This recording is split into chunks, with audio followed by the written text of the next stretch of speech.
Mesdames et messieurs, bonjour et merci de votre présence dans cette salle. Le FEG 2018 reprend ses droits ce matin et au programme 3 conférences, un atelier des modèles de réussite, un panel sur l'immigration et bien entendu une cérémonie de clôture. Et pour démarrer cette belle journée, nous allons vous présenter l'association des jeunes étudiants et amis ressortissants de la Grande Forêt. Mesdames et messieurs, voici l'unité nationale avec la troupe théâtrale de l'université de Kindia. Bonjour chers compatriotes.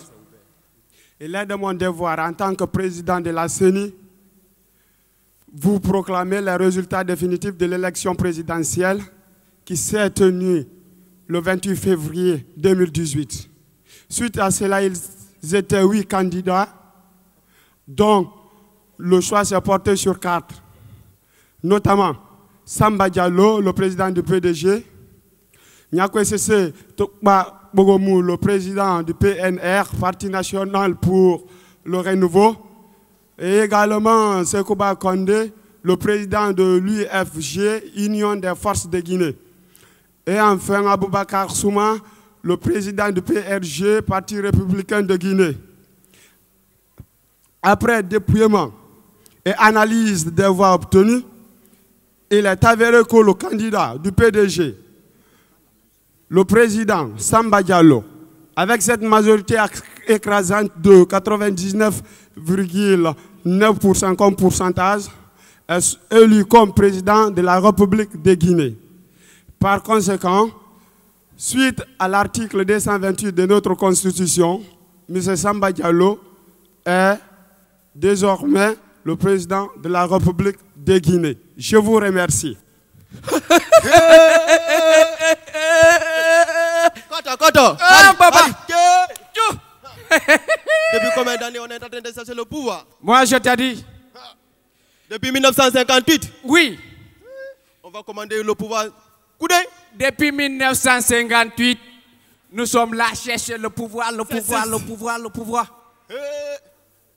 En 1958, 2018, on a eu le pouvoir aujourd'hui. Koto. Fanko. Désormais, c'est nous qui allons commander. Yo. A famille. Yo. Anani. Yo. Le pays là, c'est pour nous. Vraiment, affaire d'élection là, chaque fois c'est les élections. C'est pas maintenant qui est président. Moi, je suis fatigué maintenant avec affaire d'élection là. Vraiment, je vais me coucher comme ça. Ma femme n'est même plus là d'abord. Monsieur Souma. Hein? Monsieur Souma. Misara. Mais tu dors? Il y a problème? Toi, tu ne fais que dormir à tout moment. Monsieur Miangi. Tu ne sais pas que les résultats sont sortis? Les résultats présidentiels. Ah, toi aussi. Qui tu n'es au courant de rien. Qui est président? Samba Diallo. Ah, déjà, Mouboura Faga. Samba Diallo. Navouré. Le peuple là, il est devenu président. Moi, je vais accepter que les peuples prennent le pouvoir en Guinée. La Guinée, c'est pour les sous-sous. Ça, jamais. La Guinée, c'est pour nous les sous-sous. Non, Dinara. La capitale, c'est pour qui? C'est pour nous. Où se trouve le port? C'est pas chez nous. C'est à Conakry. La présidence. Moutima. Donc, on va commander. Non. La Guinée, c'est pour nous. Non, ça, on ne va pas accepter. Ouais. Ah, Mousso, mais à tête au la moyen, Mbraouli, m'a désigné que follow. Ne m'a l'homme n'est qu'un Mousso maintenant. Sarangbe. Namboring. Il est émis. Oh, il a quoi? Il a quoi là quoi? Mbori munde keni. Il a demandé que fouille. Moukeni. Il a quoi etende. Ici ni a eto ko fola. Moukeni fola. Moukeni. Komi etambila sonya fe ya kalama. Mou. Afonye. Moukeni. Sarangbe. Moukeni. La molla sula ndafuye. Il te me faut boutou. Il est là quoi y aller quoi? Il te me faut. Samba Diallo fula ke ko Abraham Sayasoro. Mou. Samba Diallo. Fula. Yo. Fula président de la Guinée hein. Yo. Oteke. Je vais jamais accepter. Un père devient président en Guinée ici. Hey, Sékou Touré, Malinké, Samori Touré, Malinké. Donc nous, c'est pour nous la Guinée, les Malinké. C'est pour nous la Guinée. Je ne vais pas accepter qu'un père devienne président en Guinée ici. Je vais te dire une chose. Est-ce que tu connais combien de places la Haute-Guinée a occupé en Guinée? La Haute-Guinée est la plus grande partie de la Guinée. Donc la Guinée, c'est pour les malinqués. Arrête comme ça, allons. On va gréver à cause de ça. Allons.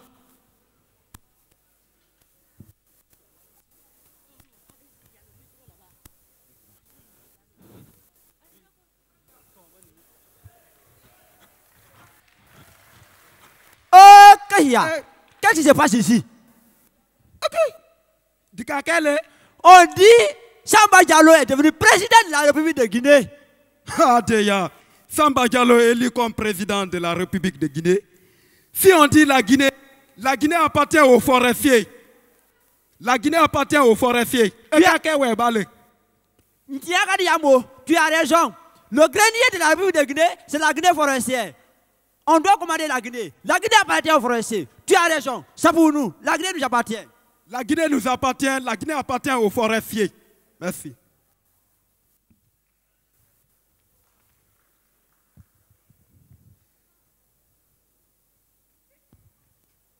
Tourou, tourou. Tourou, tourou. Tourou, tourou. Musique. Tourou, tourou. Musique. Et Koto. Tourou. Tourou. Koto. Pankou. Moi, je te dis, le pays là, on va commander. On va commander Koudin. On va commander ici. Si on commence à commander ici, tout le monde va dire que le pays économique de la Guinée, c'est Fouta. On va déplacer la capitale, on va Si je manque, Baba. Ce que je vais te dire. Ici, Premier ministre, Kopula, ministre de l'économie nationale, Kopula Kokoudé, président de la République Samba Diallo Kopulo. Fanko. Gouverneur de la Banque mondiale. Kopulo. Koto. C'est Koudin. Le recteur de l'université de Kindia. Poul. Tu as tout dit. On va se mobiliser. Les peuples sont là-bas, on va se mobiliser, on va gréver. On va les chasser. Les peuples là, on va les chasser ici. Mobilisons, on va les chasser.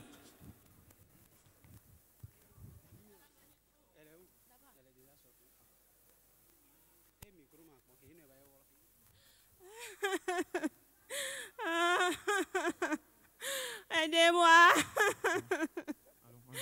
Mes enfants. Madame Souma. Mes enfants ne sont pas unis. Monsieur Souma, les dépenses là, aidez-moi. J'ai besoin de... Aidez-moi. Monsieur Souma, la femme la pleure, elle a quoi? Macron, il n'a pas fait, monsieur. Pourquoi vous la demandez? Maman, pourquoi pleurez-vous? Je pleure parce que mes enfants ne se battent entre eux.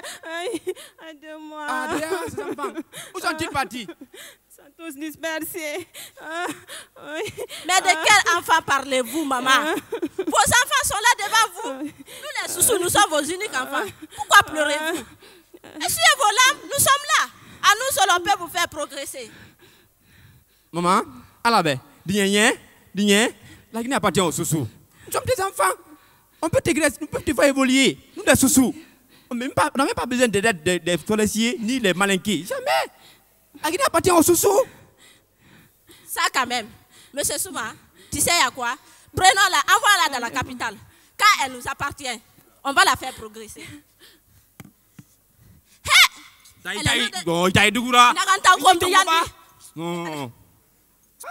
J'ai mal au rein comme ça, hein. J'ai mal.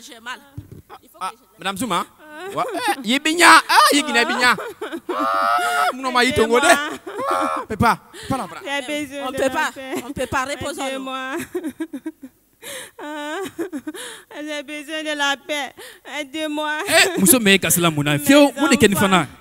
Mousso me kasla seni, kasla tout. Moukani. Maman. Tu pleures pourquoi?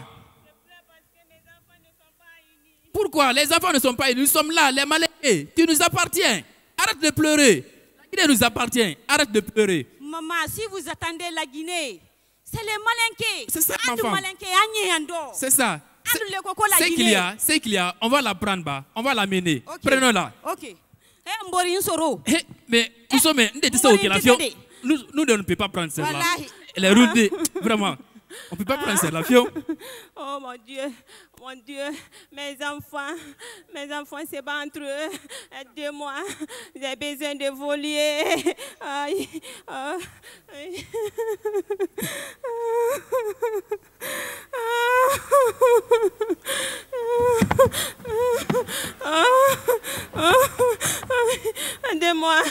Aidez-moi.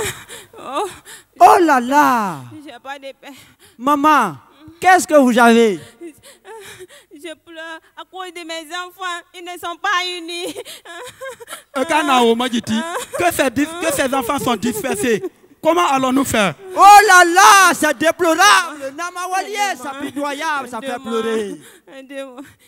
Vraiment, Namawalié, Canada. Prenons-la, on n'a qu'à l'envoyer. Comme la Guinée appartient aux forestiers. Ça fait longtemps. On sait le pouvoir. On peut l'envoyer. Prenons-la. Elle est lourde. Elle est très lourde. Elle est lourde là. Reposons-nous. Reposons-nous.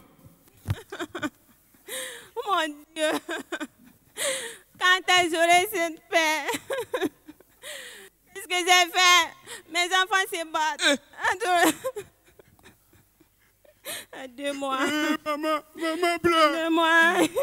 Président de la Guinée, maman pleure.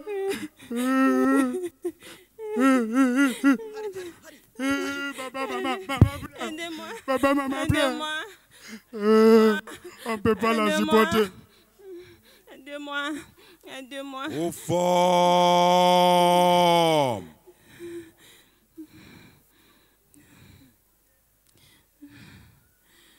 Aux femmes.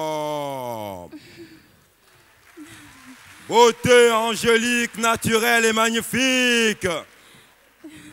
Alors femme, comment t'appelles-tu?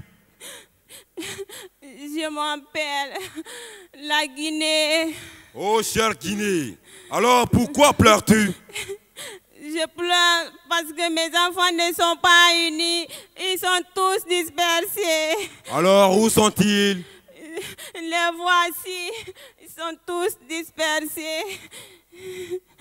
Oh enfants de Guinée, qu'en pensez-vous des pleurs attristées et profondes de votre mère? Alors, à qui appartient cette mère? Écoutez! Écoutez! Cherche tes pleurs, femme. Tes enfants t'ont trahi. Avec ce tas de diamants au cœur, tu voudrais assurer leur bonheur. Avec cette bauxite intarissable, tu voudrais les rendre inégalables.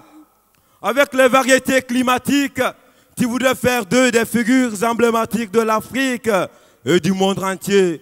Oh, hélas, tout cela fut une opulence féconde. Vous, enfants de Guinée, descendants de Dina Salifou, descendants de Samori Touré, d'Almami Bokarbiro, des Zebela Toba Pivi, tous ces résistants se sont battus corps et âme pour la liberté et le développement de la Guinée. Leur sang versé sur la poussière écrit notre devoir. Oh non! Vieux jeunes de Guinée, vous êtes les seuls garants de votre pays. Vous êtes les seuls artisans de votre bonheur. Enterrez les haches de guerre. Éteignez en vous les flammes de l'ethnocentrisme, du régionalisme et du religionalisme. Unissez-vous. J'ai dit unissez-vous pour fondre vos malheurs. Normalisez votre gouvernance. Rendez votre pays, la Guinée, prospère et rassemblez à son sein des hommes prodigieux. Oh non. Oh non. Ah oui. Oui, le messager peut partir. Oui, je peux m'en aller dans l'honneur, dans la gloire, parce que les enfants de la Guinée se sont unis. Parce que les enfants de la Guinée se sont réconciliés. Alors, chers enfants guinéens, unis dans l'espoir, unis pour l'éternité, tentez de voir si vous ne serez pas capables ensemble de la faire dévancer vers le bonheur. Ah! Elle est belle la paix, elle est belle l'union.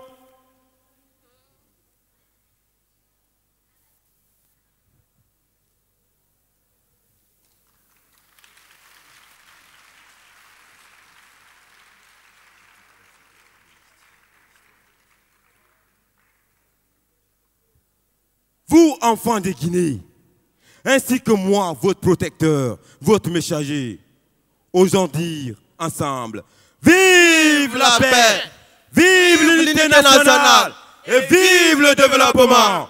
Nous vous remercions.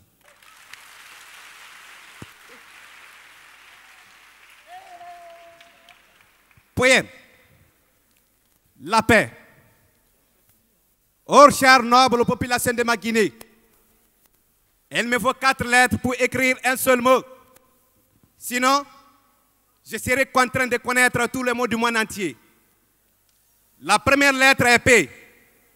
Non pour écrire police, ni prostitution. La deuxième lettre est A. Et il ne s'agit pas de vaine ambition, ni de marque d'avariste. La troisième lettre est I.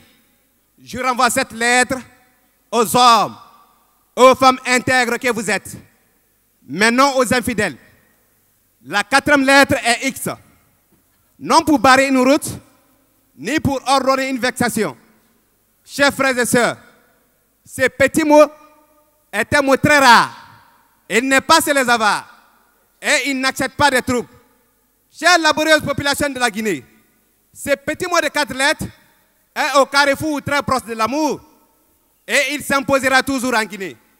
Chers frères et sœurs chrétiens, la Bible n'a-t-elle pas affirmé que la paix est la meilleure? Chers frères et sœurs musulmans, le Coran n'a-t-il pas affirmé que la paix est la meilleure? Oui, oui. Et une fois de plus, oui. Il y a eu bel et bien l'unanimité entre ces religions en matière de paix. Mais sachez, chère laborieuse population guinéenne, qu'il n'y a pas de paix dans la guerre. Il n'y a pas de paix dans la misère. Misère et guerre massacrent la paix. Mais elles ne sont pas les seules. Il n'y a pas de paix sans démocratie. Il n'y a pas de paix dans la dictature. Jamais elles ne vécu ensemble et elles ne peuvent produire la paix. Mais pourquoi acceptons-nous que l'ethnocentrisme, le régionalisme, les guerres religieuses détruisent la terre vénérée d'Almami Samori Touré, de Zebela Togba Pivi, de Dina Salifou Kamara, d'Alfaya Diallo et tant d'autres? En vérité, non. Certes, non. L'ethnocentrisme, le régionalisme, les guerres religieuses, les Guinéens vous disent non. Les Guinéens vous refusent. Et désormais, nous nous engageons à enterrer tout matériel nuisant la vie de notre chère nation, la Guinée. Chers compatriotes guinéens, ayons pitié de ce beau pays qui a été le 82e membre de l'Organisation des Nations Unies.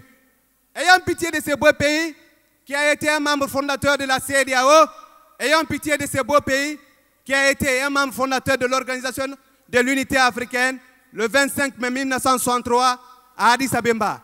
Ainsi, mesdames et messieurs, pour terminer, je m'inspire ce matin au recteur de l'Université de Kindia, à l'occurrence la personne de Dr Jacques Kourouma, dénoncer sa fameuse citation qui peut produire la paix. Je cite, « La diversité ethnique est un atout pour le développement. » Ainsi, mesdames et messieurs, si toutefois cette fameuse citation peut produire la paix en Guinée, alors Malinké, Peul, Soussou, Guercé, Konianké, Kissi, œuvrant tous pour une diversité ethnique et culturelle, pour en faire la Guinée un paradis et une zone de paix durable et pour toujours. Poème déclamé par Amadou Kondé de l'Université de Kindia. Je vous remercie.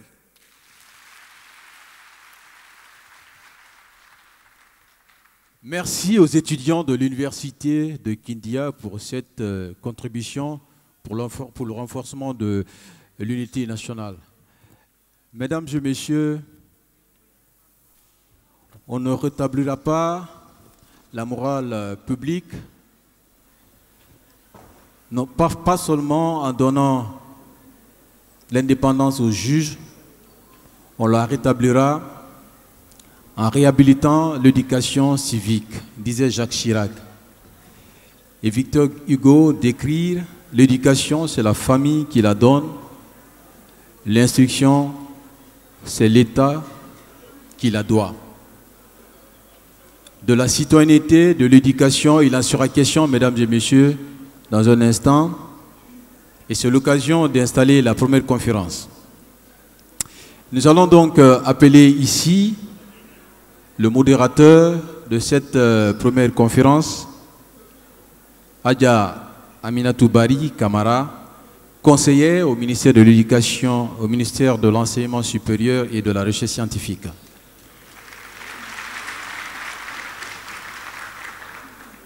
Va suivre Alpha Oumar Condé, chef de division des programmes de formation et d'insertion socio-professionnelle.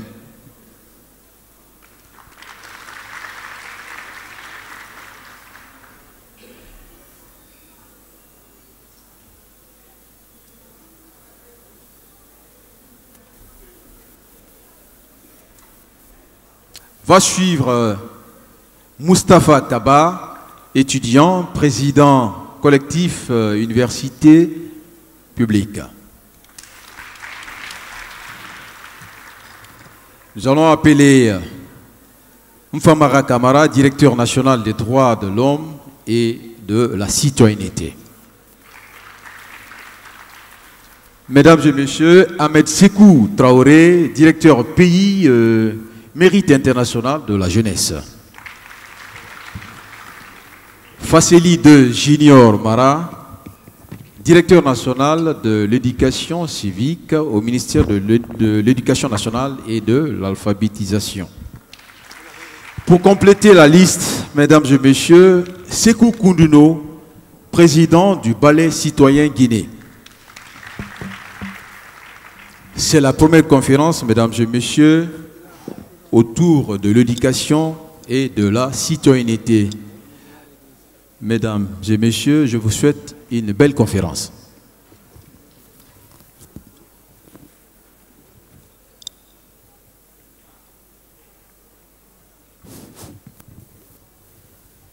Mesdames, Messieurs les invités, chers étudiants et chers lycéens, nous avons donc ce premier panel qui est éducation et citoyenneté. L'éducation, c'est l'apprentissage et le développement des facultés intellectuelles, morales et physiques, les moyens et les résultats de l'activité de développement. L'éducation humaine inclut des compétences et des éléments culturels caractéristiques du lieu géographique et de la période historique. La citoyenneté, elle, est l'état ou la qualité de citoyen. Elle permet à un individu d'être reconnu comme membre d'une société, d'une cité dans l'Antiquité et d'un État aujourd'hui et de participer à la vie politique. C'est donc autour de ces deux concepts que ces jeunes gens, je pense que c'est le panel le plus jeune, certainement depuis le début, c'est sur ces deux concepts que nous allons discuter avec ces jeunes gens. Monsieur Alpha Oumar Condé, vous êtes le chef de division des programmes de formation d'insertion socio-professionnelle de l'ASCAD, qui est une agence de service public pour le développement, c'est un établissement public, et qui a pour mission de recruter des jeunes déscolarisés ou scolarisés en partie et de les former. Qu'est-ce que ça vous dit, éducation et citoyenneté? En quelques minutes. Merci. Merci. Merci beaucoup, Adia. Avant tout, d'abord, je voudrais remercier les organisateurs de ce forum. L'agence du service civique d'action pour le développement, pour ceux qui ne connaissent pas, c'est un établissement public créé en 2011 qui a pour mission de former à la citoyenneté des jeunes, mais également renforcer leur qualification professionnelle en vue de promouvoir leur insertion socio-professionnelle. L'éducation à la citoyenneté est une thématique transversale extrêmement importante dans notre pays. Nous savons que notre pays vit dans une crise d'incivisme et d'incivilité profond, qui caractérisent notre système social. Et cela empêche les gouvernants et les décideurs de mettre en œuvre des politiques sectorielles de développement dans la mesure où cette crise d'un civisme peut empêcher et peut contribuer à l'arrêt ou au retard de notre pays. Pour dire ce concept, il faut rappeler que la citoyenneté a 3 dimensions que nous allons essayer rapidement de rappeler. La première dimension, c'est la civilité. La deuxième dimension de la citoyenneté, c'est le civisme. Et la troisième dimension de la citoyenneté, c'est la solidarité. Et si nous regardons ces 3 dimensions de la citoyenneté, nous allons nous-mêmes essayer de poser le diagnostic pour savoir quelle est la situation actuelle de notre pays en ce qui concerne les valeurs civiques et citoyennes. Premièrement, tenons compte de la civilité. En prenant la civilité, c'est quoi? La civilité, c'est le savoir-être. C'est-à-dire, c'est le respect d'autrui, le savoir vivre ensemble. C'est un mode de vie. Et le civisme, par définition, tout simplement, c'est le respect des règles et des procédures, mais aussi le fait de faire la promotion du respect des règles et des principes qui gouvernent notre pays. Et la solidarité, je crois que c'est l'une des devises de notre pays, c'est celui de porter secours, c'est celui d'être solidaire, de travailler ensemble. Et en regardant ces 3 dimensions de la citoyenneté, on va se rendre compte que notre pays a un sérieux problème.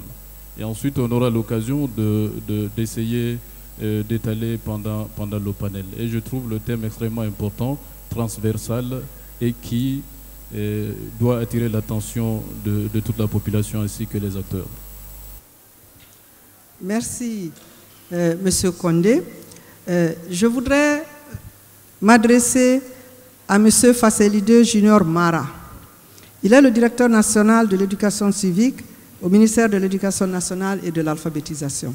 Quand je suis entré à l'école en 1958, on avait des cours de morale. Et plus tard, ces cours de morale ont été transformés en cours d'instruction civique. Et après la révolution culturelle, en cours d'idéologie. Après, il y a eu la Deuxième République. Je ne sais pas exactement ce qu'il y a eu au départ, mais je sais qu'aujourd'hui, l'introduction de l'instruction civique, de l'éducation civique est tout un défi. C'est pourquoi au ministère de l'Éducation, nous avons de Junior Mara, donc les défis de l'éducation civique dans notre système d'éducation. Merci, maman. Je voudrais, à l'entame de mon intervention, d'abord remercier et féliciter les organisateurs de ce forum. Pour rebondir directement sur la question, d'ailleurs je ne le ferai pas sans remercier d'ailleurs tous mes confrères de ma gauche, à commencer par M. Condé que je connais, avec lequel nous avons d'ailleurs créé l'institution qu'il dirige actuellement, l'ASCAD. D'abord l'ASCAD, l'Agence des services civiques pour l'éducation et pour le développement, et ensuite SCAD qu'il dirige aujourd'hui. L'éducation civique, comme la maman vient de dire, est partie de loin. Je voudrais d'abord vous faire savoir que nous avons trouvé, bien avant 1999, qu'il y a une date charnière, je vais vous l'expliquer tout à l'heure, de la volonté de l'État guinéen à faire de ce concept ou de cette matière aujourd'hui enseignée dans nos écoles, une date charnière, une date importante, parce que cette date, 1999, est la date à laquelle un décret a déplacé la Direction nationale de l'éducation civique, qui était à l'époque au ministère de la Jeunesse, pour l'attribuer ou pour l'installer au ministère de l'Éducation nationale à l'époque. La volonté des décideurs était de faire de l'éducation civique une activité plus que d'animation, une activité plus que de sensibilisation, mais une activité de développement de la Guinée. Parce que l'école avait estimé à l'époque les décideurs, c'est la base, ce sont des briques de base, c'est le soubassement du développement d'un pays. Ceci avait été succédé par, cela est normal, la création ou la préparation de la lettre nationale de politique de l'État guinéen en matière d'éducation civique.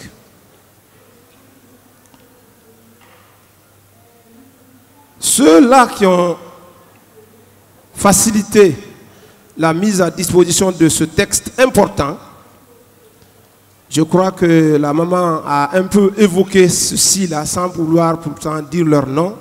Je voudrais respectueusement évoquer l'ex-secrétaire général du ministère de l'alphabétisation, de l'éducation à l'époque appelé ministère de l'enseignement pré-universitaire et de l'alphabétisation. Aujourd'hui, ministère de l'éducation nationale. Je veux parler de Dr Soriba Silla.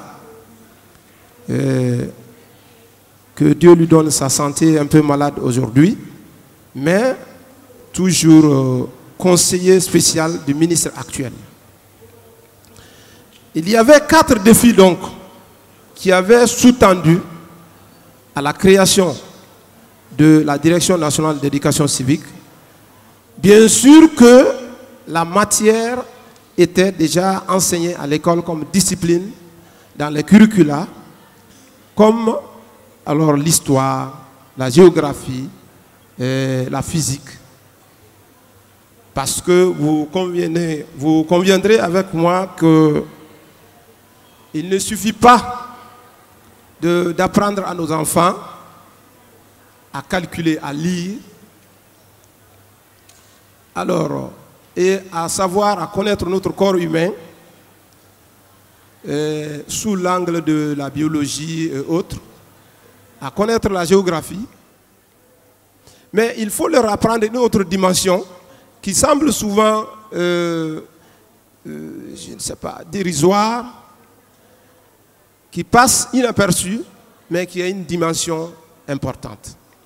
L'éducation civique, la préparation des hommes de demain. Ces défis donc se sont résumés en 4 éléments essentiels qui se trouvent dans la lettre de politique, qui sont les suivants. Il y avait d'abord la volonté d'acquérir ou de faire acquérir des connaissances sur les lois et les institutions de la nation, les règles de vie en démocratie et les vertus morales traditionnelles. Je crois que cela est compris. Je viens de le dire dans la petite introduction, qu'on ne peut pas, si on enlève ou on esquive ces connaissances de base dans la formation des jeunes, nous n'avons presque rien. Le deuxième défi était quoi? Était de faire adopter des attitudes responsables et conséquentes vis-à-vis des biens publics et privés. Je ne veux pas aller donner trop d'explications pour prendre assez de temps, mais aujourd'hui, le manque de maîtrise de la notion des biens publics et privés, vous le constatez souvent quand nos enfants qui animent pour la plupart les manifestations descendent dans les rues, ce qui se passe. On ne fait pas la différence entre les biens publics et les biens privés. Tout est saccagé de passage, même si demain on le regrette. Et parmi ces biens, même s'il y avait des biens qui appartiennent à l'école, bien sûr. Le troisième défi était de prendre une part, de faire prendre une part active les jeunes dans les affaires politiques. C'est vrai, parce que ce sont ces enfants-là qui deviennent demain des leaders de partis politiques. Il faut aussi les préparer à devenir des vrais leaders, des leaders qui évitent à ce que Les enfants qui cassent les biens publics et privés changent de comportement. Le dernier défi, pour me résumer, était aussi de permettre à nos élèves la connaissance des droits et de respecter alors les devoirs, c'est-à-dire de faire connaître leurs devoirs et leurs droits. Mais il y a un élément qui me paraît important, qui vient s'ajouter à cela, c'était aussi de créer un citoyen de demain attaché à sa patrie, qu'on appelle le patriotisme. Voilà essentiellement ce que je peux pour le moment dire sur la question. Merci. Merci, Monsieur Mara. Vous avez donc voulu dire que c'est éduquer, donc c'est enseigner. Éduquer, c'est aussi former à la citoyenneté. Et comme le disait Monsieur Condé, c'est former à la civilité, former au civisme, former aussi à la solidarité.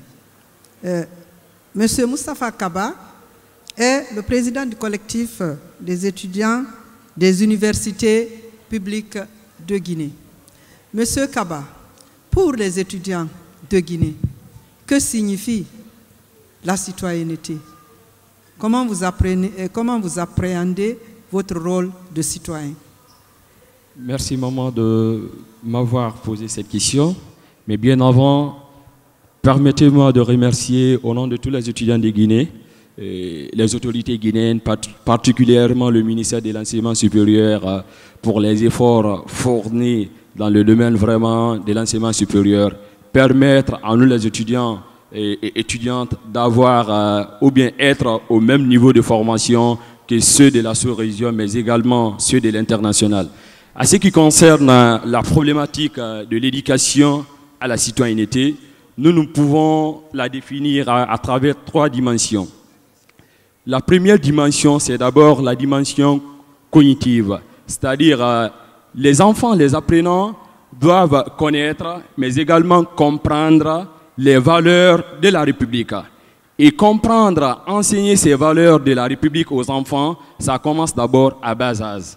À l'enfance, l'enfant a d'abord 3 ans, de 3 ans à 7 ans. Les parents lui donnent comme éducation certaines valeurs. C'est-à-dire l'enfant doit faire la différence entre le mal et le bien en respectant vraiment les membres de sa famille avant d'abord d'aller au-delà de la famille. Ça commence d'abord à la maison à travers les parents. Mais si de nos jours les parents ne prennent pas leurs responsabilités en inculquant certaines valeurs morales aux enfants, c'est ces enfants-là qui grandiront et ils ne seront pas vraiment en mesure de défendre les valeurs de la République. D'abord, ça commence à bas âge. C'est les parents qui doivent donner le premier pas aux enfants, aux apprenants. Après les enfants, au niveau de la dimension cognitive, nous venons maintenant au niveau de la dimension affective. L'enfant, il faudrait qu'il essaye de se sentir mieux, tout en affirmant qu'il est fier vraiment disons, il est fier d'être guinéen. Mais de nos jours, il est rare de voir nos jeunes Guinéens en nous tapant la poitrine, soi-disant nous sommes vraiment fiers d'être Guinéens. On aime prendre les autres, nous aimons prendre les exemples sur les autres enfants de la sous-région, des enfants de l'international. Pourquoi? C'est parce qu'à la base, les enfants n'ont pas su bénéficier d'une éducation à la base. Et du coup, ça ne peut pas vraiment permettre à ces enfants de vendre la vraie image que sa nation, que sa patrie attend de lui. Au niveau de la dimension maintenant comportementale, il faudrait que l'enfant essaie d'agir de façon responsable en défendant les valeurs de sa nation. À ce qui concerne l'éducation à la citoyenneté, nous dirons que ça doit commencer à bas âge. De la maison à l'école. L'école maintenant dans la société. Merci. Nous avons vu que donc l'éducation, c'est à l'école, mais ça peut être aussi en dehors de l'école. Hier, nous avons vu ici, disons, des modèles de réussite et nous avons vu des personnes qui nous ont montré qu'on n'avait pas besoin de se comparer aux autres, comme vous le dites, la majorité se compare à ceux des pays voisins peut-être, et qu'à partir d'ici, on peut quand même arriver à une réussite. On a même vu une dame qui avait comme objectif d'aller étudier à l'extérieur. Finalement, elle a fait l'université en Guinée et elle est aujourd'hui un modèle de réussite. Ahmed Sékou Traoré, vous n'êtes pas une personne inconnue de la place. Même quand on ne vous connaît pas, on vous entend peut-être souvent dans les radios. Vous êtes directeur national du mérite international de la jeunesse, qui, je crois savoir, est un programme de développement qui s'adresse aux jeunes de 14 à 25 ans et qui estime que le jeune est au centre de ses propres besoins. Il est acteur et son propre guide pour la construction de son avenir. Est-ce que vous pouvez un peu nous parler de cette philosophie de mettre le jeune, donc le citoyen, le futur citoyen, au centre du développement, au centre de l'avenir de la nation? Merci beaucoup, Hadja, et je voudrais très sincèrement remercier ceux qui nous ont donné l'opportunité d'être aujourd'hui là pour présenter, échanger avec nos étudiants et tant d'autres.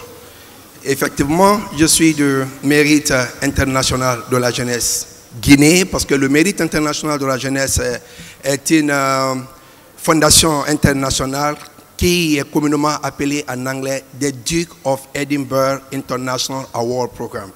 Donc c'est un programme en Grande-Bretagne et qui est représenté dans 141 pays et territoires dans le monde.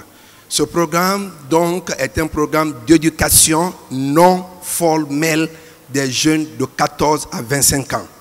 Je voudrais encore insister, éducation non formelle des jeunes de 14 à 25 ans. Dans ce programme d'éducation, donc, ça tient compte de l'éducation citoyenne parce que le programme a 4 secteurs.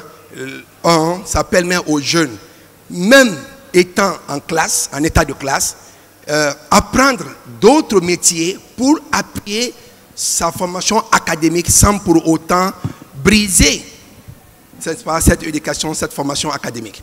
Il y a le deuxième secteur qui est l'altruisme. L'altruisme, c'est le service communautaire, c'est être à la disposition de la communauté. Et d'ailleurs, ce qui fait l'objet de notre échange, de notre débat ce matin. Et cet altruisme est déjà défini de part et d'autre, de ma gauche à ma droite, et surtout avec le directeur de l'éducation civique, la direction de l'éducation civique. L'altruisme tient compte de services rendus à la communauté. Et il est important aujourd'hui que nous démontrons l'importance du service communautaire et qu'est-ce que cette solidarité a apporté au monde émergent aujourd'hui. Il est important que nos jeunes aussi le comprennent. Il y a donc le sport dans le programme Mérite. Le sport pour nous, c'est un exercice physique qui permet aux jeunes de construire, de bâtir son état physique. Et pour qu'il est dans le principe de ce qui se dit, il faut un esprit sain dans un corps sain. Alors, cela est obligé ou donné par l'exercice physique. Il y a le 4e secteur qui est une grande dimension, c'est l'expédition, l'exploration. L'expédition, l'exploration permet aux jeunes de voyager, de quitter en son milieu habituel vers un milieu inconnu où il doit pouvoir se familiariser à travers ses actions.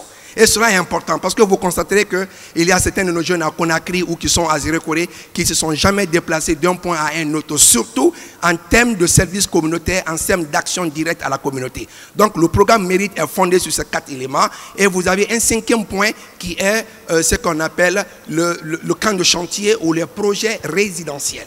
Alors, ce programme, donc, dans la citoyenneté, ici, aujourd'hui, de quoi nous parlons, ça doit forcément amener les jeunes à la responsabilité. Donc, ils doivent pouvoir se responsabiliser, ils doivent pouvoir s'engager pour leur communauté. Si ce n'est pas le cas, ça devient très difficile. Et aujourd'hui, comme vous l'avez dit, Hadja, il est important que nous fassions grandement la différence entre l'éducation et l'enseignement. On a tendance de beaucoup plus évaluer le programme d'enseignement national. Oui, l'enseignement, quand nous tenons compte de la définition étymologique, ça va simplement être savoir lire, écrire et compter. Mais ça ne suffit pas pour bâtir un homme. C'est pourquoi le programme Mérite dit que nous avons 4 secteurs et qui sont les 4 membres. Pour qu'un individu se tienne bien, se tienne en équilibre, il faut les 4 membres. C'est pour donc dire que l'éducation aujourd'hui doit être primordiale parce que nous devons en fin de compte évaluer le Guinéen sur la base de l'éducation. On a fait l'enseignement. On sait qui sait lire, qui sait écrire, qui arrive à l'université. Difficilement, d'autres parlent le français, etc. Mais cela n'ampute en rien sa capacité d'agir pour aider la communauté. Parce que le civisme permet aux jeunes dans son engagement de se construire. Parce que c'est de donner, donnant. En servant la communauté, tu apprends plus en termes d'expérience, en termes de tant d'autres. C'est pourquoi on dit que le programme d'éducation citoyenne se fonde sur 4 éléments pour les jeunes. 1. Il y a le pouvoir intérieur pour le jeune. Le jeune, à travers le service communautaire, il va pouvoir se bâtir une force intérieure, donc avoir confiance en soi, être capable d'aborder les autres, échanger avec les autres. Il y a le pouvoir D. Le pouvoir D, c'est le pouvoir d'agir. Ça demande la compétence, ça demande le talent, ça demande la compréhension. Il y a le pouvoir avec. Ce qui donne, le pouvoir avec, c'est la capacité pour le jeune de collaborer avec ses amis, avec d'autres personnes inhabituelles, pour servir la communauté. Donc, il sera avec d'autres personnes. Ça va construire en lui 5 éléments que je vais citer tout de suite. Le dernier élément dans les pouvoirs, c'est le pouvoir sûr. Quand tu as le pouvoir intérieur, tu es sûr de toi-même, avec une bonne mesure éducative. Tu as le pouvoir avec. Tu peux travailler avec les autres. Tu as le pouvoir D. Tu peux agir. Alors, tu as le pouvoir sûr. Le pouvoir sûr fonde le leadership du jeune. Il arrive à dompter sa communauté. Il arrive à dompter ses interlocuteurs parce qu'il a les 4 pouvoirs réunis en lui. C'est pourquoi au programme Mérite, nous pensons que l'éducation civique doit permettre 5 choses aux jeunes. 1. Le jeune doit pouvoir se fixer un objectif et atteindre. Donc, c'est une formation individuelle et personnelle. Il y a la capacité pour le jeune de décider, de prendre des grandes décisions. Parce qu'on ne peut pas être tout le temps accompagné par nos parents ou par un encadreur. Il est donc de la responsabilité du jeune d'avoir, n'est-ce pas, se décider. Il y a un autre élément, la capacité pour le jeune de travailler en équipe. C'est très important. C'est pourquoi même quand vous allez dans les entreprises, tu es bien, tu as étudié ceci, tu es intellectuel, tu as beaucoup de compréhension. Mais quand tu n'as pas le savoir-vivre, quand tu n'as pas le savoir-être avec les autres, collaborer avec les autres, tu as toute une difficulté dans ton entreprise ou dans tout ce que tu entreprends. Alors, il y a de l'autre côté ce qu'on appelle le pouvoir de leadership. Alors, que tu décides d'aller vers le leadership social, le leadership politique, le leadership économique, il te faut un véritable leadership. Donc, voilà un peu ce que nous pensons de l'engagement social, parce que quand on parle de l'éducation et la citoyenneté, M. Condé définissait déjà ce que c'est que la citoyenneté. Hadja répétait que c'est la civilité, etc. L'éducation, c'est la compréhension pour vous, et cela oblige un programme. Je crois que ce sera le lieu pour nous, Hadja, de recommander à ce qu'il y ait aussi l'évaluation des programmes, le programme éducatif, le programme d'éducation non formelle en Guinée, parce qu'on a beaucoup évalué l'enseignement. Est-ce qu'il n'est pas important de voir quel est le véritable processus éducatif qui peut permettre à avoir un nouveau homme, comme de tels hommes, comme le citait M. Mara, un homme, un patriote, un nouveau Guinéen qui se soucie pour ce qu'il a construit pour pouvoir le défendre. Je vous remercie. Merci, M. Traoré. Nous mettons au débat, effectivement, disons, ce concept, cette conception. Et tout à l'heure, nous allons voir avec les questions qui vont être posées. Monsieur Sékou Koundounou, vous êtes le président de la cellule Balai citoyenne de Guinée. C'est une cellule qui a pour vision une Guinée démocratique, pluraliste et égalitaire, ayant pour référence fondamentale l'homme façonné par la culture et modélé par une éducation libératrice de sa jeunesse. Qu'est-ce que vous voulez dire par là? Qu'est-ce que vous voulez faire? Merci, madame. Je pense bien, mes prédécesseurs ont tellement bien planté le décor qu'il me serait difficile de trouver quelques éléments de réponse. Mais la philosophie, au fait, du balai citoyen consiste à façonner l'individu, la personne humaine, afin que cette personne soit utile pour sa société et pour sa collectivité. Vous l'avez suivi tantôt, madame, le décor qui a été planté par le directeur en charge de l'éducation, parlant des cartes défis majeures auxquelles le décret de 1999 s'est inscrit. Mais vous conviendrez sans doute avec nous que ces défis persistent. Cela veut sans dire qu'il est intéressant que nous repensions un peu le modèle d'éducation que nous voulons pour notre collectivité. Je pense bien que l'heure n'est plus au diagnostic. Ces diagnostics ont été tellement bien faits, la Troisième République, sous le magistère de son Excellence le professeur Alpha Condé, a mis très tôt une commission en charge de réflexion sur là-dessus, qui a produit des éléments, des bréviaires, pouvant nous permettre de façonner, de rendre beaucoup plus performante et efficace notre secteur éducatif. Il me semble pertinent que la commission qui a été présidée par Dr Banou, que l'heure n'est plus au discours, qu'il faudrait que ceux qui gouvernent ce pays, ceux qui cherchent à gouverner, nous, acteurs de la société civile, les parents d'élèves, que chacun, dans son coin, apporte sa partition à mettre en œuvre ces différentes recommandations. Parce que vous conviendrez sans doute avec moi que le citoyen guinéen n'existe pas. Il a si bien dit tout à l'heure que lors des manifestations politiques et sociales, les gens s'attaquent à la fois au bien public et au bien privé. La notion de l'État n'existe plus. Les gens pensent que l'État, c'est l'individu, c'est la personne physique. Ils ignorent qu'eux-mêmes, ils constituent l'État. Et quand on prend au niveau de ceux qui gouvernent aussi le pays, le même comportement existe. Vous verrez dans la circulation un certain nombre d'incivismes des administrateurs, des gouvernants, qui pensent qu'ils sont au-dessus de la mêlée ou des lois qui régissent le fonctionnement de l'État.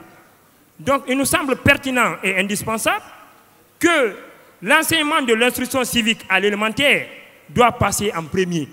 Et vous conviendrez avec nous, sans devoir de vous tromper, que cette notion basique n'existe presque pas. Et il est aussi important de saluer l'engagement politique du gouvernement à mettre en place le SCAD, qui au fait est en train de produire des modèles de citoyens.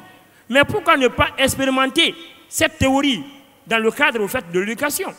Parce que vous constaterez quand on dénonce le niveau des enseignants, mais il est aussi essentiel qu'un mécanisme soit mis en place afin de former ces gens de façon pérenne. Pérenne, du moins, si ce travail n'est pas fait, on va beau dénoncer, c'est l'État qui recrute, malgré qu'il y a une école pour former les enseignants et les instructeurs. L'État sort de cette théorie classique, il va recruter, et l'État encore dit j'ai des pourritures, l'État oublie qu'il a une école en charge de former et d'outiller des gens pour enseigner. Donc il est intéressant que l'État s'interroge sur sa politique et sur le modèle d'éducation et des valeurs citoyennes qu'il veut pour ce peuple.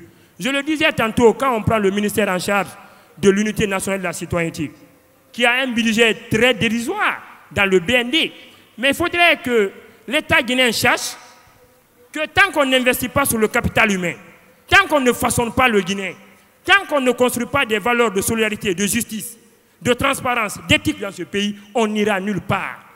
La raison est simple, la notion de l'État n'existe pas, les gens ne se reconnaissent plus en l'État, les gens pensent que l'État c'est Alpha Condé et son gouvernement, ils ne font pas partie, le citoyen pense que l'État est un instrument qui est contre lui.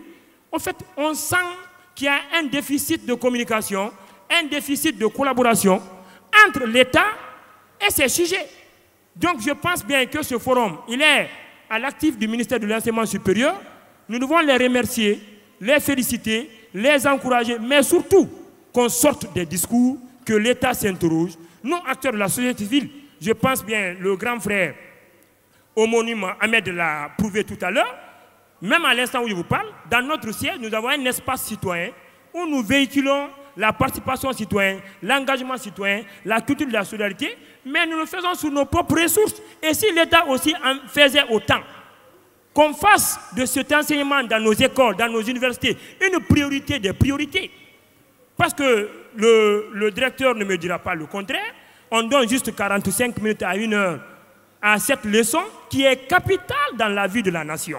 Donc, il me semble pertinent et indispensable que l'exemple du SCAD et tant d'autres doivent être emboîtés et l'État doit sortir des discours. Les documents, le diagnostic existe. Le dernier, c'est le rapport de la commission sur l'éducation qui a été présidé par Dr Banou, qu'on essaie de mettre en œuvre les politiques et qu'on nous sorte des discours. Je vous remercie. Merci. Bon, comme je suis du ministère de l'Enseignement supérieur, je précise que Dr Bano est rapporteur de cette commission. Donc, ce n'est ni sa commission, il n'est pas le président, il en est le rapporteur. Donc, c'est peut-être pour ça qu'il parle le plus autour de cette question. Juste, c'est pour apporter une précision. Et donc, vous avez, disons, augmenté à tous ceux qui avaient planté ce décor sur l'éducation, la citoyenneté. Mais je voudrais revenir sur la notion de l'État, parce que vous-même vous dites qu'il y a une certaine confusion. Et je crains que dans le développement, vous n'y soyez allés vous-même. Parce que l'État, c'est nous tous, c'est l'ensemble des institutions. Souvent, comme vous dites, on confond l'État et le gouvernement, alors que ça fait partie. L'Assemblée nationale fait partie de l'État. Les institutions républicaines font partie de l'État. L'armée fait partie de l'État. Nous, les citoyens, nous faisons partie de l'État. Cependant, je ne suis pas sûre que quand vous dites qu'il n'y a pas de citoyens en Guinée, je crois qu'il y a des déficits de citoyenneté, mais certainement, il y a des citoyens. Je souhaiterais quand même, compte tenu du temps, j'ai délibérément voulu terminer, mais je vais revenir sur M. Condé, comme vous avez été le premier, si vous voulez le dire.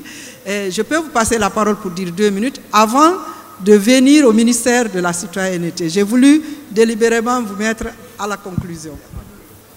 Bien. Rapidement, parce que normalement, il ne nous reste que 20 minutes et il était prévu que nous ayons 20 minutes pour les débats. Très rapidement, pour les questions. Je voulais personnellement remercier la cellule Ballet citoyenne qui a eu à comprendre que le service civique d'action pour le développement est un outil de riposte contre le phénomène d'incivisme et d'incivilité dans notre pays. Donc, c'est en 2011, pour rappel, que le président de la République, lorsqu'il a été élu, il s'est rendu compte que le problème du chômage en République de Guinée n'est pas dû seulement par un déficit de compétences. Quelle qu'en soit votre compétence, si vous n'avez pas le minimum de savoir-être, vous ne pouvez pas vous maintenir à votre poste.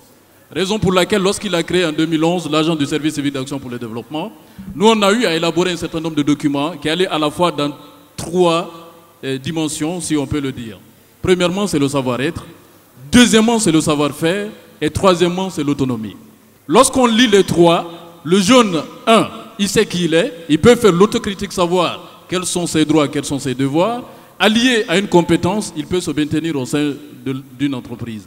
Raison pour laquelle on a eu à travailler, pour ceux qui veulent mieux comprendre ce que c'est que l'ASCAD, on est dans un cadre civilo-militaire. Le rôle de l'armée, c'est d'inculquer un certain nombre de valeurs civiques que quand même il faut les reconnaître, notamment la discipline, la cohésion, etc. Moi je crois, comme Adia le disait tout de suite, il n'y a pas un déficit de citoyens. C'est vrai qu'on a de sérieux problèmes de citoyens, mais il n'y a pas de déficit. Et quand on prend la cartographie d'incivisme dans notre pays, Conakry bat le record. L'intérieur du pays, il n'y a pas tout ce qui se passe.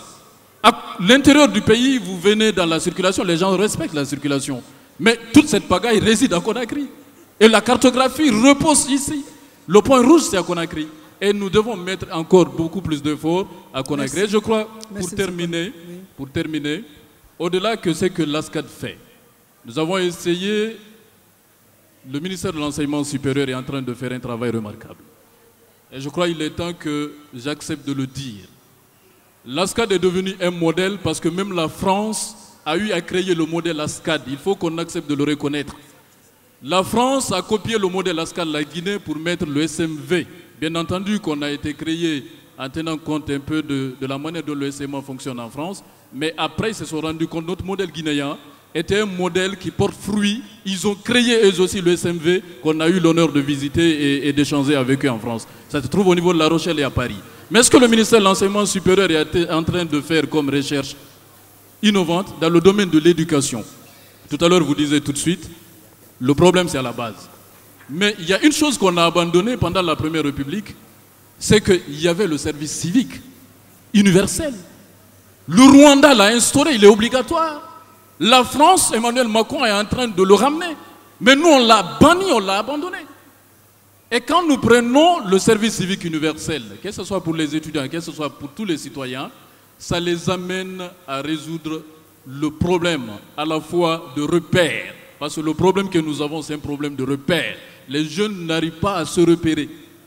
Et c'est à nous de les aider, aux décideurs de les aider, à ce qu'eux-mêmes ils se retrouvent.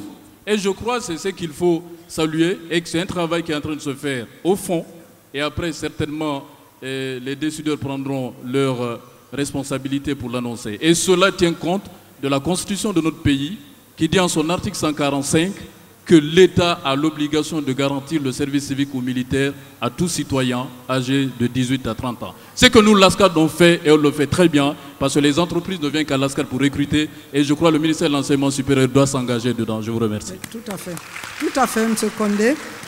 Donc, dans le gouvernement actuel, nous avons un ministère de l'unité nationale et de la citoyenneté.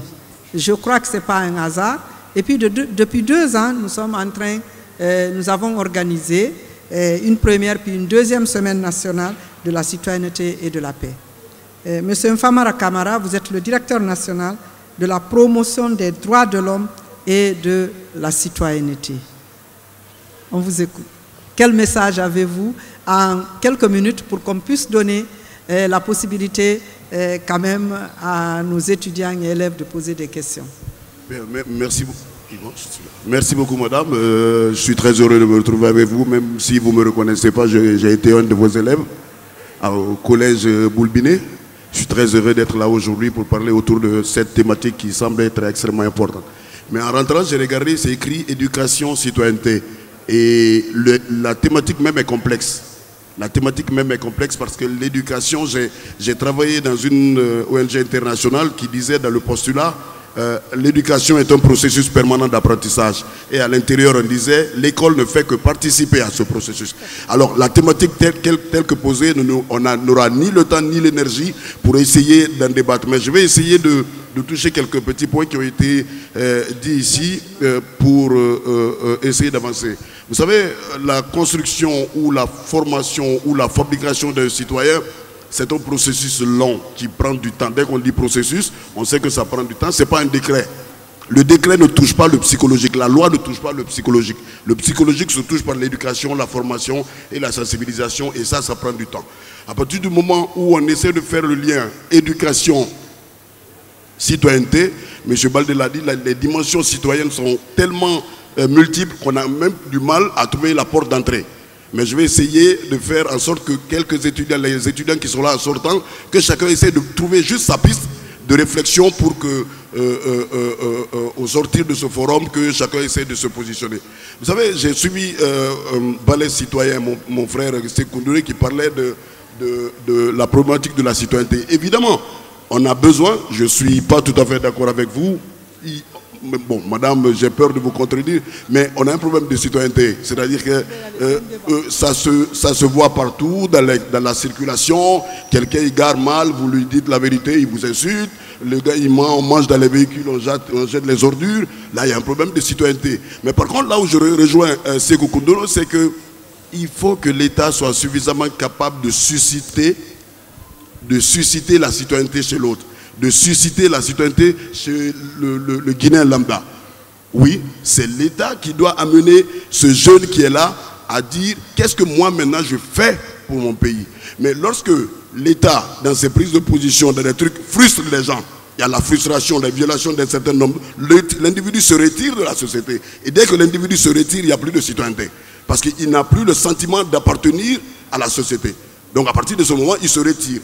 Donc le lien direct philosophique qu'il y a, c'est les droits de l'homme et la citoyenneté. Il faut que l'État prouve à tous les citoyens, à tous les Guinéens qui sont tous égaux devant la loi. À partir de ce moment, tous les Guinéens vont se sentir concernés par la Guinée, vont venir vers la Guinée. Mais si on met des mesures de frustration, des mesures de rejet, forcément ça va susciter un autre débat. Ensuite, il y a la problématique de ce que l'individu en lien avec l'éducation, lorsque vous sortez de l'école, parce que l'école, j'ai dit, l'école participe à ce processus. L'éducation, c'est un processus permanent, mais l'école ne fait que participer. Lorsque vous sortez de l'école, effectivement, on a un problème, par exemple, là je suis d'accord avec Diallo, de rejet ou d'oubli de nos pratiques, de nos savoirs et pratiques locaux. C'est important. Les savoirs et pratiques locaux qui existent. Moi, j'ai eu la chance de travailler au compte de l'Union européenne sur un projet à Kakosa. La valorisation des savoirs et pratiques locaux, c'est important. Nous avons des pratiques et savoirs locaux à l'intérieur du pays qui valorisent, si vous voulez, cette humanité à nous, ce sentiment d'appartenir à la communauté. Il y a des termes, par exemple, quand vous arrivez dans les villages sous-sous, on dit, par exemple, Fotonkone. Le terme, il ne veut rien dire, ça veut dire forêt sacrée. Mais l'idée qui est derrière, c'est la protection de l'environnement. Donc, il y a ces valeurs-là aussi qu'il faut intégrer dans le système. Mais monsieur aussi parlait de l'enseignement non formel. Évidemment, si on fait des cours de citoyenneté, on ne donne seulement qu'au directeur, ça ne marchera pas. Parce que si vous faites le calcul, le ratio des Guinéens qui vont à l'école et ceux qui n'y vont pas, ce n'est pas la même chose. Donc qu'est-ce qu'on fait dans le cadre de l'école non formelle, ou l'école de seconde chance, ou le deuxième passerelle? Parce que c'est une alternative éducative qui s'impose à la Guinée en raison de notre incapacité à mettre tous les enfants guinéens à l'école. Donc il faut s'occuper de cette catégorie sur les questions de citoyenneté. Et eux, on les découvre où? Dans les rues, ils jouent au ballon. Quand vous cassez leur ballon, ils jettent des véhicules sur des cailloux sur les véhicules. Donc finalement, on se retrouve dans un pays, j'ai failli dire barbare, mais c'est un peu trop. Mais j'ai dit, c'est un pays rébarbatif où chacun fait ce qu'il veut, où il veut, quand il veut, comment il veut. Mais à commencer justement par les autorités qui ne donnent pas des signaux suffisamment forts pour amener ses citoyens. Donc je vous dis, comme je dois conclure, c'est un débat très très long. Nous n'aurons ni le temps ni l'énergie. En tout cas, moi, je n'ai pas déjeuné, donc je ne pourrai pas continuer. Merci beaucoup. Merci, merci. Nous allons donc, nous avons 10 à 15 minutes pour passer la parole à la salle pour les questions. Les micros sont prêts?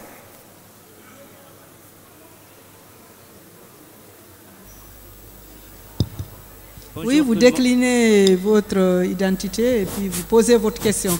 Je pense que c'est mieux de poser des questions, pas beaucoup de commentaires. Bonjour tout le monde.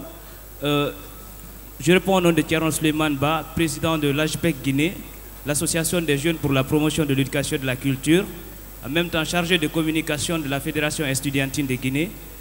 Je remercie les panélistes. Je n'ai pas une question à poser, parce que là, nous parlons de la citoyenneté. Je suis un citoyen guinéen. J'aimerais juste dire quelques mots alors dans ce sens. Récemment, en collaboration avec l'Harmattan Guinée, nous avons réalisé une activité de grande envergure à Dubreka pour la promotion de l'éducation et de la culture. Ça s'est bien passé, nous remercions ces partenaires qui mènent beaucoup de choses pour permettre à l'éducation guinéenne d'aller de l'avant. Et ensuite, nous remercions le ministère de la Citoyenneté, M. Khalifa Gassama Diaby, qui aussi investit beaucoup d'efforts pour atteindre ces différents objectifs, qui est d'amener le citoyen guinéen à prendre ses responsabilités. Et l'ensemble des membres de la société civile, Balai Citoyen et d'autres organisations que nous connaissons bien, nous les remercions sincèrement. Alors, comme le disait dans le texte de M. Khalifa Gassama Diaby, intitulé « J'ai rêvé d'une nation », quand je lis le texte là, j'ai envie que tous les autres Guinéens le lisent aussi. Parce que c'est un texte qui amène le Guinéen à s'édifier, à comprendre que la problématique de la citoyenneté est cruciale. Pour un début, il plante le décor en disant que cette nation nous a quittés. Mais il revient par après en nous incitant, en nous disant que cette nation ne veut pas quitter la Guinée, que c'est un rêve parce que la nation veut rester en Guinée. Elle tient beaucoup à nous.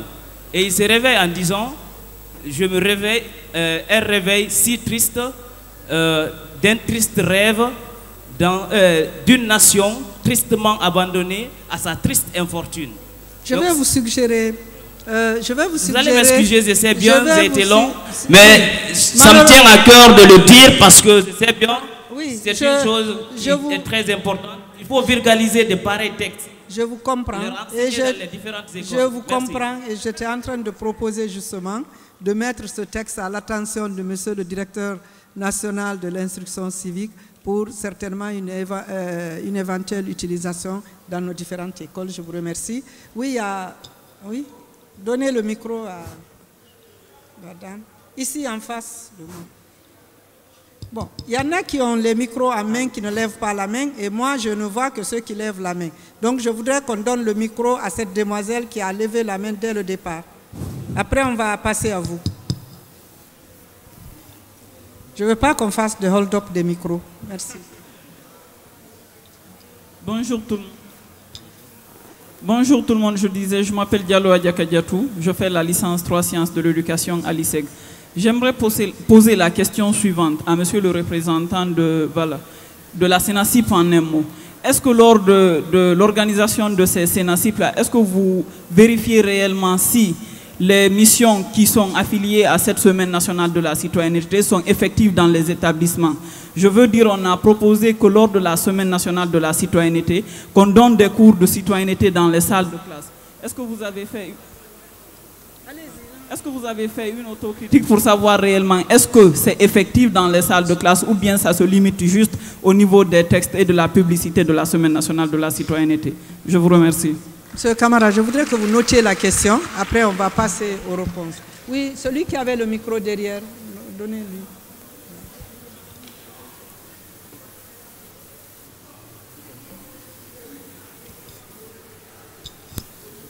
Merci. Moi, je réponds au nom de Keita Abouakar, étudiant en licence de sociologie à l'université. Je réponds au nom de Keita Abouakar, étudiant en licence de sociologie à l'université Kofi Annan de Guinée. Ma question est de savoir, toujours d'augmenter sur la différence entre l'éducation et l'enseignement. Je veux que vous augmentez sur ça, s'il vous plaît.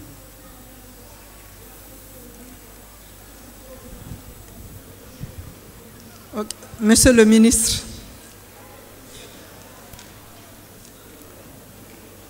Monsieur le ministre, donnez le micro à monsieur le ministre. À monsieur le ministre Doumbouya. Merci beaucoup. Merci à toutes ces interventions.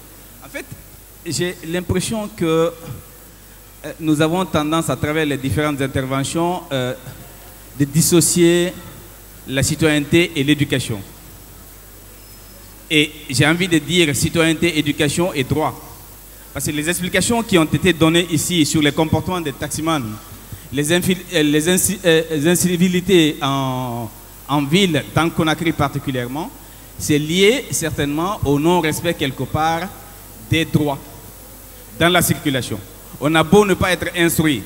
Si on quitte ici, on va dans un pays développé, on voit le cadre qui est là, on s'aligne sur ces cadres et on devient tout aussi éduqué pour appliquer les instructions dans ces pays-là. Donc, pour moi, l'exemple de SCAD est illustratif pour dire que l'éducation intègre la citoyenneté. Les deux ne sont pas parallèles. Quelqu'un qui est bien éduqué et qui a un contenu enseigné, qui a un rapport avec ce qu'il vit dans la société, il saura se comporter dehors. C'est pourquoi nous devons tout faire pour que le contenu enseigné à nos étudiants soit en rapport avec la société. L'éducation doit nous servir de mieux vivre en société que de se dire j'ai fini d'étudier, je ne sais pas ce que je fais, ce n'est pas la même chose que je fais en pratique. C'est dans notre système éducatif qu'il y a cette faiblesse-là. Alors qu'ailleurs, lorsque l'on prend les pays anglo-saxons, ce qu'on éduque, c'est ce qu'on fait, ce qu'on donne comme qualification, c'est ce qu'on applique sur le terrain. Donc c'est absolument important que tous ensemble, plutôt que de se dire investissons dans la citoyenneté de ce côté et dans l'éducation de ce côté, investissons dans l'éducation, vous verrez que nous ferons de bons citoyens demain. Je vous remercie. Ouais. Merci monsieur le ministre pour votre contribution. Quelqu'un avait le micro allait de ce côté-là quand j'ai rattrapé. Oui, c'était qui? Donnez à la personne le micro. Je suis désolé, hein, il y a un reflet des projecteurs qui fait qu'on ne voit pas toutes les mains. Et après, on va prendre une question par là, parce que... bonjour, moi je me nomme Ba Abdoulaye, je suis élève de la grande école, terminale sciences sociales. Et tout à l'heure, monsieur, dans votre intervention, vous avez dit que la cartographie de l'incivisme bat en plein capital. Et vous, comment est-ce que vous expliquez cela? Et quelles sont les mesures palliatives qu'il faut mettre en place pour juguler ces fléaux dans notre capitale? Je vous remercie. Merci. Oui, par là. Donnez le micro de ce côté. On va laisser comme ça. Voilà, bonjour à tout le monde. Moi, c'est Mori Dozo, étudiant de la licence de lettres modernes, l'Université de Kindia. Ma question est à savoir, comme dans l'intervention de M. Mara, il parlait de la citoyenneté. Et si nous voyons la citoyenneté, parce que d'ailleurs le Guinéen ne respecte pas la loi.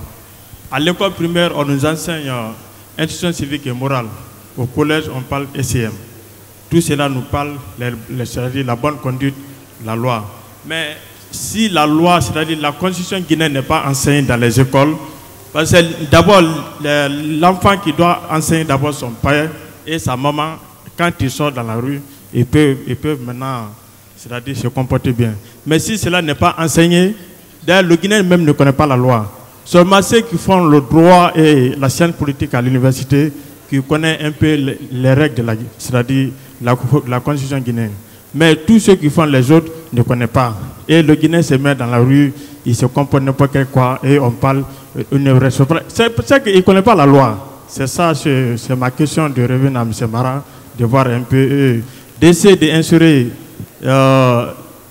enseigner la constitution guinéenne à l'école, puisque le Guinéen va comprendre. Quand tu vas dans les pays voisins, ça s'enseigne, au Libéria, ça s'enseigne. Donc c'était ma question. Merci. Merci. Bon, je pense alors, M. Camara, parce qu'il y a un autre panel. Je suis désolé pour ceux qui n'ont pas eu oui. l'occasion de prendre la parole. J'ai une question là, s'il vous plaît, maman. Moi, c'est Mamadou Boundoukoura. Je prépare mon master en microbiologie à l'Institut de recherche en biologie appliquée de Guinée.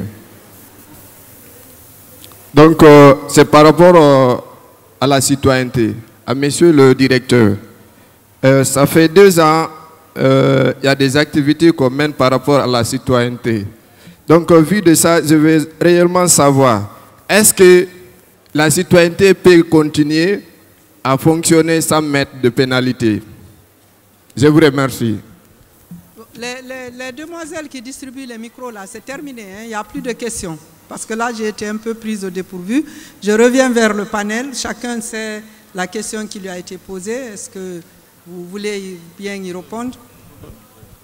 S'il vous plaît, 1 minute pour chacun.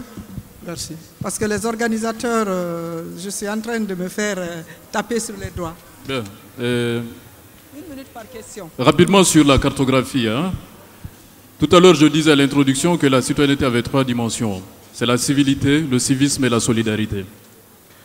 Mon cher ami, vérifiez. Au niveau de la civilité, c'est le savoir-vivre. Hein? C'est le savoir-vivre.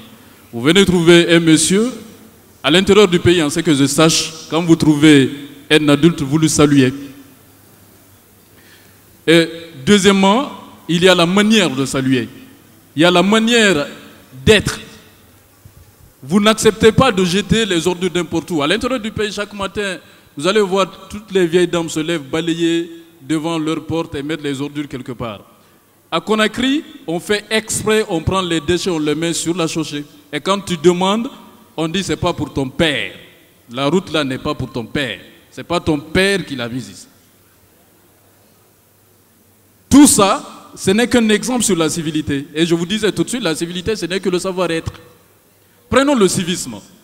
Le civisme, c'est le fait de respecter les règles et les principes qui gouvernent notre pays, mais aussi d'en faire une promotion. C'est-à-dire vous faites la promotion du respect de ces règles et de ces principes. Lorsqu'on prend la corruption, vous n'êtes pas admis à l'école, mais votre parent peut s'engager d'aller payer l'école pour que vous passiez en classe supérieure. C'est un exemple. En ce moment, 1, la corruption est un délit, mais de 2, on essaie de faire la promotion de la corruption. C'est un exemple. Lorsqu'on prend la solidarité, moi, il y a toujours un exemple toujours que je prends. Partout dans le monde, on apprécie les bonnes pratiques de ton pays. C'est ça aussi le patriotisme. Le patriotisme, c'est le fait d'aimer votre pays, de faire la promotion de ce qui se passe comme bon. Tout ne peut pas être mauvais dans le système de gouvernance d'une nation. L'exemple de la solidarité dont je vais parler, je ne sais pas, il y avait un gouvernement du président de la République, un des ministres a été nommé, je crois, meilleur ministre de l'économie et des finances de l'Afrique. Au lieu de se féliciter, de dire que oui, la Guinée commence à revenir à l'échelle internationale, mais au niveau des radios partout, tu entends, comment notre ministre peut être plus que le ministre sénégalais? Comment notre ministre peut être plus que le ministre ivoirien? Étant donné que c'est tout ce panel de ministres qui se sont retrouvés pour dire le ministre guinéen est le meilleur ministre de l'économie et des finances de cette période-là. Où est la solidarité? Deuxième élément, allez-y trouver quelqu'un en situation de détresse. Tout le monde le laisse, on continue. On a brûlé un jeune à Lambani, un homme innocent. On le brûle, ce qui m'a fait mal, qui m'a choqué, tout le monde passe, on le laisse sous le feu. Personne ne s'est demandé de savoir s'il était innocent ou pas. Et d'ailleurs, le fait de le brûler même, c'est un acte criminel. Ce n'est pas à nous de nous rendre justice. Il y a une autorité étatique qui existe.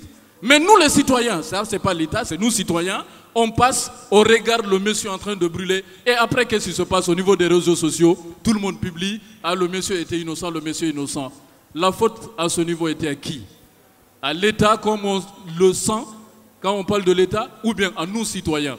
À mon avis, je pense, ce n'est qu'à Conakry où on a beaucoup ces phénomènes-là. À l'intérieur du pays, on en trouve moyen. C'est vrai que ça existe, mais on en trouve moins. Raison pour laquelle j'ai dit, quand on tient compte de la cartographie, on se rend compte que c'est à Conakry où il y a le vrai problème. Raison pour laquelle M. le Président de la République a voulu mettre en place l'ASCAD et je vous remercie.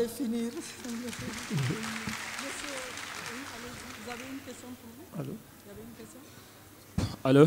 En fait, ce n'est pas une contre-attaque que je vais faire à l'endroit des Sénacib, mais je voudrais tout simplement placer ceci. J'aimerais qu'on essaie vraiment de faire l'amalgame entre civisme et l'éducation. Le civisme est inclus dans l'éducation. Avant qu'on ne se mette à investir des sommes colossales, il faudrait qu'on investisse dans l'éducation. Chacun doit prendre ses responsabilités, s'éduquer, mais également éduquer les autres afin que ce pays puisse se développer. Je vous remercie. Bien, merci beaucoup, madame. Merci, monsieur le ministre, pour votre contribution. En fait, on n'a pas voulu revenir sur les mots de monsieur Diallo. C'est pourquoi j'ai détaché un tout petit peu. Monsieur, oh là là, Awa Condé, pas Condé, monsieur. Donc, mais vous avez parfaitement raison, le lien entre l'éducation et la citoyenneté. Maintenant, par rapport à la citoyenneté et la sanction, c'est là le lien droit et devoir, votre inquiétude. Il est vrai que la finalité, c'est pas pour nous, en tout cas ça c'est l'agent de développement qui parle, c'est pas que le citoyen refuse de mettre les ordures dehors ou bien le taximètre respecte la loi parce qu'il a peur de la sanction. Non, la sanction doit être là, mais la finalité, c'est qu'il ait conscience que sans la loi, c'est pas normal. Et c'est ce qui est difficile. C'est-à-dire que si nous arrivons à ce stade que le Guinéen se dise sans police, sans gendarme, je ne le fais pas parce que c'est pas bien. C'est là la difficulté.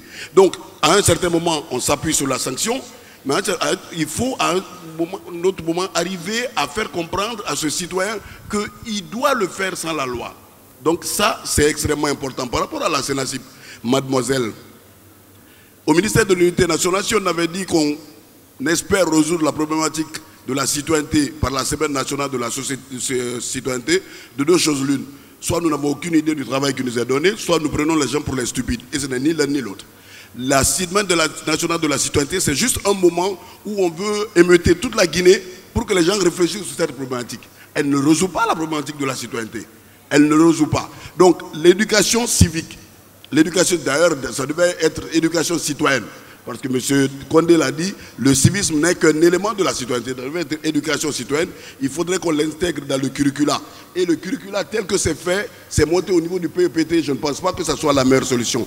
Puisque, comme j'ai travaillé dans une ONG, il était dit dans le PEPT, dans l'axe 2, axe qualité, que 15% du cursus de l'enseignement devait être porté par les collectivités. On a introduit à un certain moment les pratiques et savoirs locaux de résolution des conflits et de citoyenneté. Je ne sais pas pourquoi ça a disparu.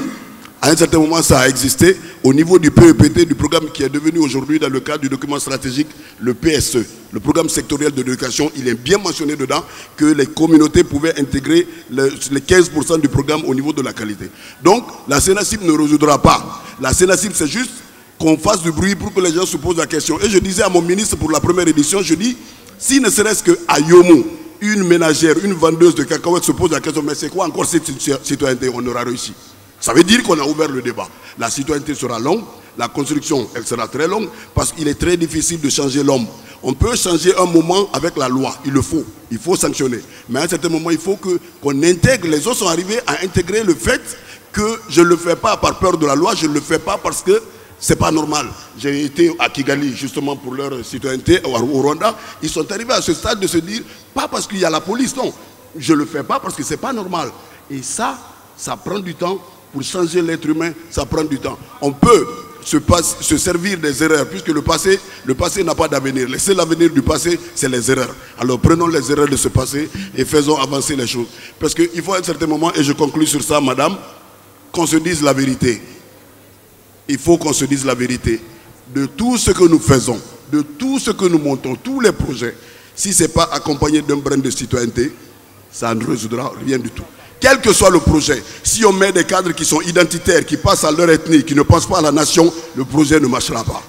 Quelle que soit la situation, on veut gouverner le pays, on veut s'appuyer sur des replis identitaires, ça ne marchera pas. Donc, si on ne fait pas attention, ça me fait penser à ces propos de Black Label, lorsqu'il dit « Nous les gueux, nous les bœufs, nous les chiens, nous les riens, nous les nègres, nous les maigres, qu'attendons-nous pour faire le fou et pisser un coup sur cette vie bête et stupide qui nous est faite ?» Merci. Allô. Bon, merci madame, merci le ministère de la Citoyenneté.